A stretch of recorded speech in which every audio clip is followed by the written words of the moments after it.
Кеше ауа райы өте қолайсыз болды ғой. Ондай сұрапылды ауылды мен бірінші рет көрдім. Қаншама балықты жағаға шығарып тастаған. Не істеп жатыр? Бәрібір оларға ешқандай көмек жасалмайды.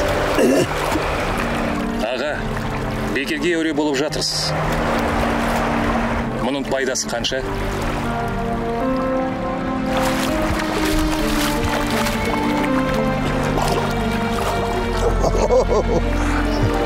Тірі қалғандар үшін ол маңызды.